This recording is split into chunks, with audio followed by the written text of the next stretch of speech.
guys, it's Emily here, and it is the end of the day, and I am just getting ready to upload one of the new iGuides that I just shot and getting that brought into the iGuide platform. Now, I am going to go ahead with this disclaimer and let you guys know that I do not know all the ins and outs of this yet, but I know that if I select this folder, which is what I just shot, that it will basically load in everything that I need for my tour. And then I can go around and make some of these micro adjustments before uploading it, or maybe I can just upload it as is. So let's take a look at some of the first things that we have. So we have this navigation bar here at the top, and I think this is to export and save the project, add notes, set initial pano angle. So basically, I have to decide which direction I'm going to start this tour at. So let's see if this is my first. This is my first pano, and I can rename it by double clicking on it. I can reverse the camera rotation, set as the initial pano. I think I'm going to probably start it, maybe not right there, although that is a good place to start it. You know what? It doesn't really matter. I think I'm going to start it right there, and it's just fine. Let's look at my second shot. Let's see where that is. That's good. Actually, that's probably even better as a start position. So let's set that as the initial pano. And look at number 4, looks good. Number 5, everything looks good. Like, there may have been some leveling issues, but from what I'm seeing here, everything's looking pretty straight. If I hold this as a guide up here, I've got straight lines, and I think that this all looks good, and I have a feeling I can correct a lot of this later in post-production. That one looked a little bit, no, it's still pretty straight. I'm just going to peek through these panos, make sure I've got everything. Everything looks good. I had trouble with the lights staying on because this was such a large space. It's about 15,000 square feet. And I was not sure, because this was only my second space that I scanned, exactly what would happen when I got into the Stitch software. But I can see just from these lines here how the LiDAR has stitched everything together and how it's definitely connected. I don't know why I lost the view of the map down here, but that's the thing that I think that this back end in terms of elegant interface is a far cry from maybe a Matterport interface, but it's very similar to things that you may be familiar with, like PT GUI. I think this is more like PT GUI, where you feel like it's utilitarian and it's maybe not such a smooth user interface until you get the hang of it. Like, some of this stuff is intuitive only because, you know, I'm familiar with working with 360, but if you're new to 360, things like setting the initial pano orientation, or even recalibrating your images for color or white balance, those might be things that, like, this is an awfully yellow image, which is an issue with the Theta Z1, or pretty much I think any 360, is that you've got 2 lenses and you've got warm light and cool light, and so they're always going to be, if the light's coming from different directions, it's going to give you white balance issues, you know, pretty often. But it resolves, as you can see, a little bit further into the suite because we don't have as much cool light coming from around the corner, or at least I think that that's what's happening. Now, let's see here. All of this looks good. I shot a, well, toilet seat's up, but that means it's clean. So anyway, here we are looking through the rest of the suite. All of this looks great. I went and shot into all of the bathrooms, into all these areas. I wanted it to all end up on the tour. And I wonder if we were to try to, for example, change some of these temperatures. Like, if I wanted to cool this down a little bit, what would happen? And look at that. I can cool it down. Let's see, if I auto correct it, it's still a little bit on the warm side. I can drop the yellows. There's the blues pumping up and the yellows. So we were about here. And let's see what else. Let's revert it back to what it was before. So it really didn't do that much to change it. The yellow, I see. I can bump out the yellows here. Maybe I'll do that. Maybe that's the thing to change, is to just drop those yellows down a little bit. It's not like I'm missing them if they're gone, and it kind of helps quite a bit. So maybe I'll go back through some of these images and do a little manual color correction. Okay, in image 1, the first one, you can see, look at, that's the difference. There's the one with the Purell and the lights off, and that's the one with the lights on. So this one, we don't need that one. That's not part of our, I'm just gonna live on the edge, and maybe, I don't know if I want to delete it or hide it. Maybe I can have it be later. Oh, see, I'm even in that shot. Oh, that shot is definitely to be removed. But since I know I have this exact same shot, I am going to live on the edge and delete it. Yes, live on the edge. Now, hopefully that didn't mess up my whole calibration of my model. Color here looks pretty good. There's a little bit of yellow. Maybe I will check that color again. Let's go back.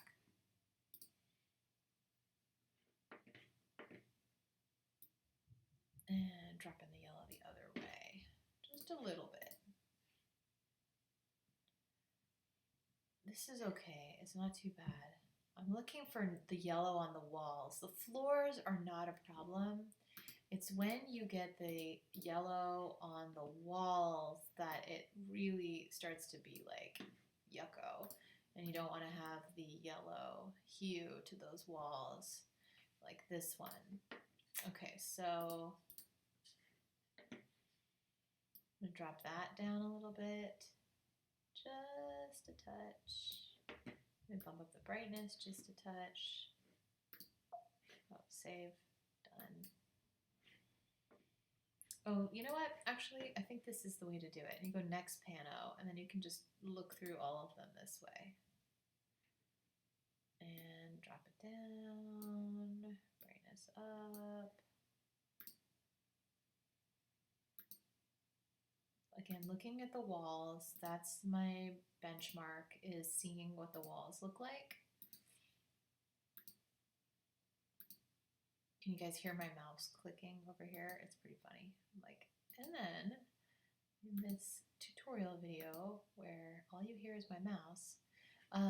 Okay, and in this one, I'm going to definitely bump it down a little bit. And bump it down. Okay.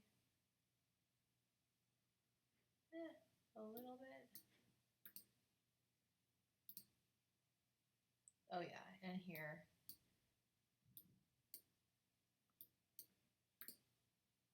Dropping the clarity sometimes, like if you drop the clarity on a shot, it can really make a difference in terms of just sort of smoothing out stuff.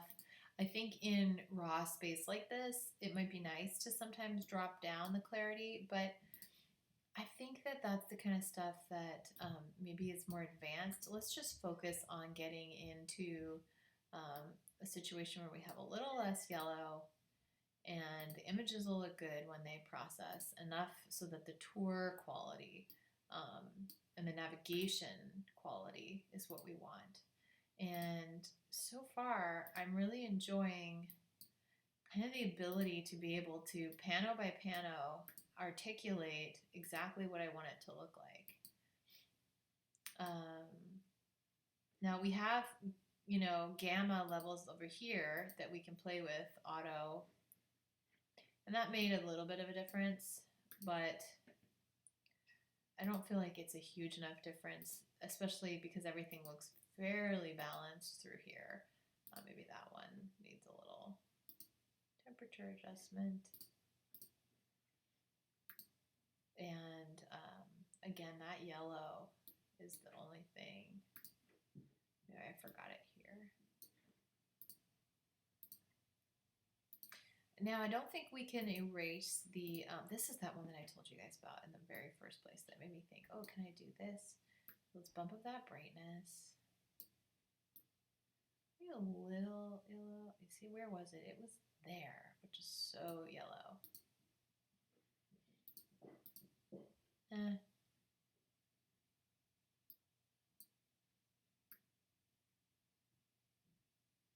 So bright. Okay. It's still quite yellow, but I feel like it's a little bit more balanced. Yeah, it's looking okay. Again, you're looking for the walls to not be so yellow. Okay, I've made it through. I'm really close. I can feel that I'm getting close here to the next section of my tour. About 2/3 through. And we don't have it. We don't have the blur brush or any of that stuff. Oh, and I see here there's a hide in iGuide, so I could have also hidden that very first panel. But I know that I scanned it twice, so I think that's not going to mess with my model integrity. I think it's going to be just fine.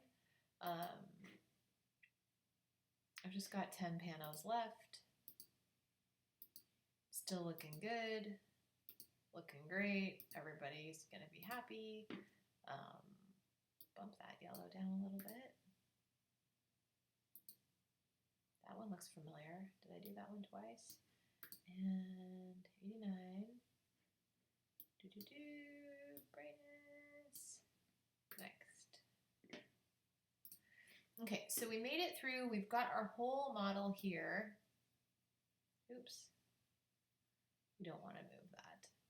I don't know what I just did. Let's not move that. Scary.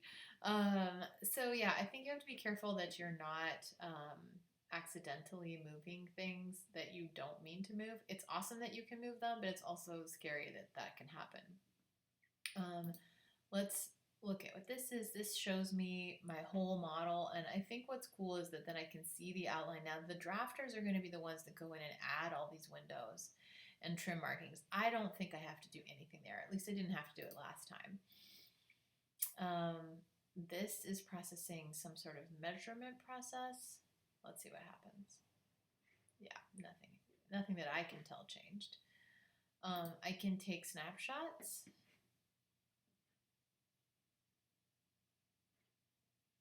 And so if I wanted to take like this as a gallery photo, and they don't have the grid markings, which is fine, but I can capture this and it's going to save it and I can export that. You see, and it just saved it to my external hard drive where I put the model in the first place. So it's doing this with writing to my hard drive, and I think that's pretty cool.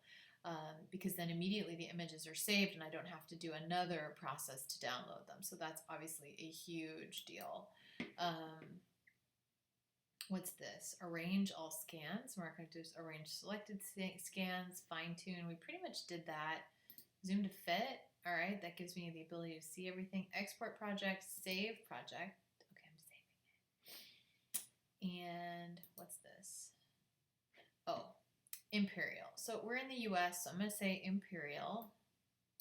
And this is some helpful documentation on quick keys. So load your project, commands for saving your project and exporting it. So if I hit X next, I think I'm going to do that just to be really showing that I'm advanced here, even though I'm not. But let's hit A. Let's see, ones that could be good. A, T, D, and E. Okay, so A, look at that. A pops up this window. T, take a snapshot. We already did it. Let's go this way. Oh wait, it's the same. All right, let's try it anyway.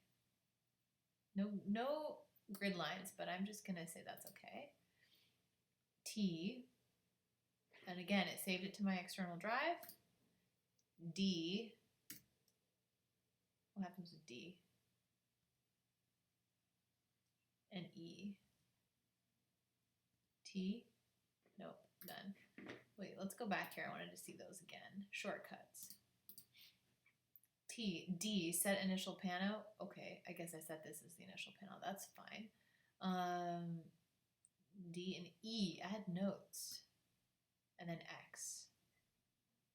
Okay, so notes. E. Maybe it needs to be set there. It already is set there. This line moving all around, I guess it shows you in your scan what it's looking at. So there's a relationship between this line up here and the line here in your scan. I'm not really sure about that. Okay, so I guess, yeah, I hit E, so I'm in this section here, but I don't know where the notes are supposed to go. So that part may be still a little bit, they're working on that. And then X. Let's see what happens when we hit X. One or more floors may need to be have a problem. No wall thickness was specified. Okay, that's fine.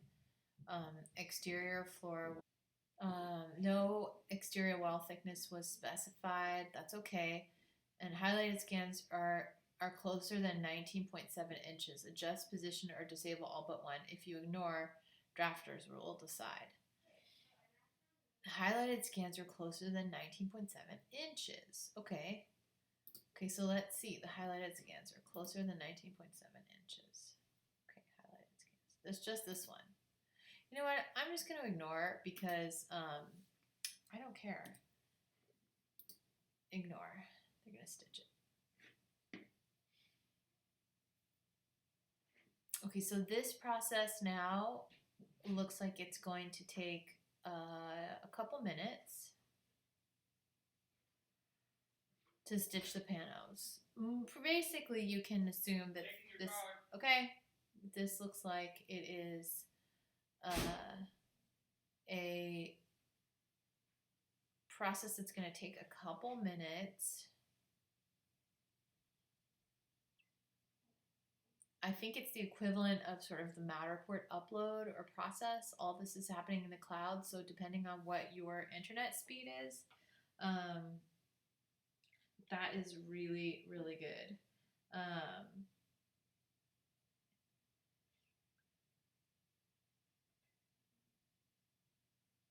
Let's see.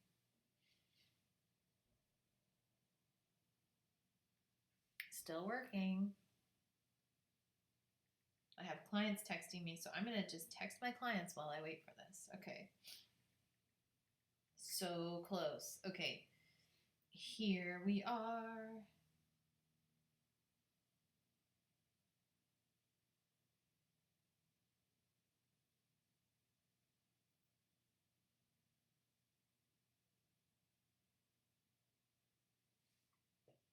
Not provided. That's right.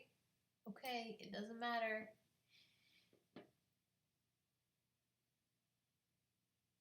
Okay, so since I did that, cancel. I think that is it. Let's see. That's basically it. Cancel. Vertical measuring for the most reliable measurements.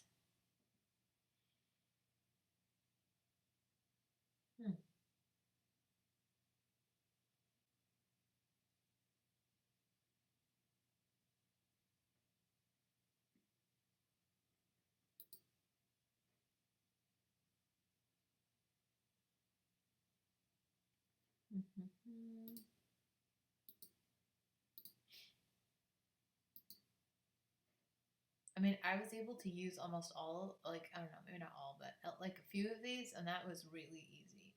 And I think export is it. That's like all you have to do. Now, I will go and check my email, and let's see if it gives me a note saying that everything is working.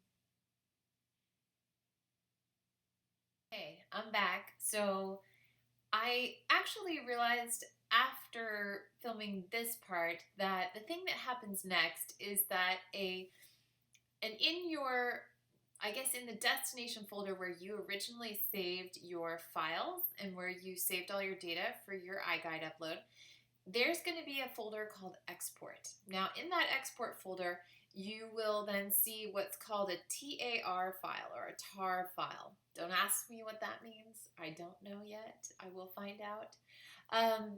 But you need to then go, there's no email confirmation. That doesn't happen. That was like, I didn't realize that I needed to do that next step first, which is you have to go to manage.iGuide or manageiGuide.com. And when you go there, they're going to say create iGuide, create new iGuide. So you click on create new iGuide, and then you give the address, there's a bunch of stuff that you can do, like create a banner. We'll get into all that at the next step from, doing the uploads. And, but then you have to drag or upload your .tar, your tar file into the iGuide, and that stitched file, all that stitched data and all of that stuff is all packaged up.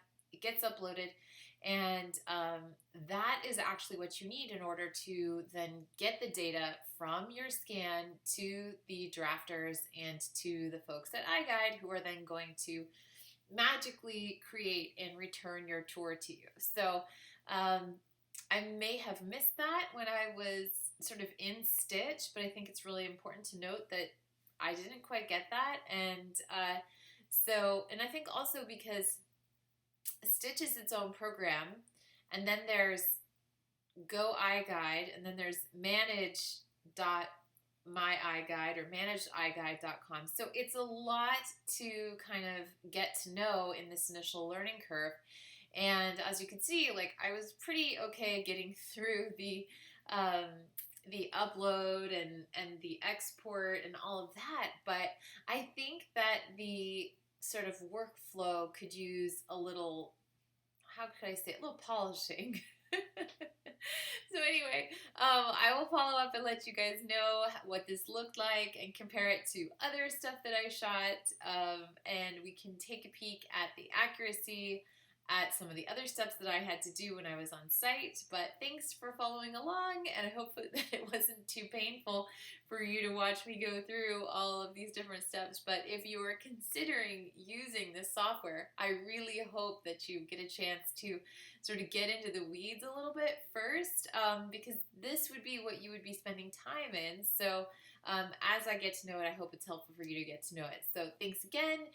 If you found this video informative, then please hit the subscribe button, hit the like button, and also definitely comment and let me know what you think about this video. I want to keep doing more educational and informative videos about 360 technology, virtual tours, life as a photographer, the business of being a photographer and virtual tour expert. So please get in touch and let me know if you like this. Okay, thanks so much.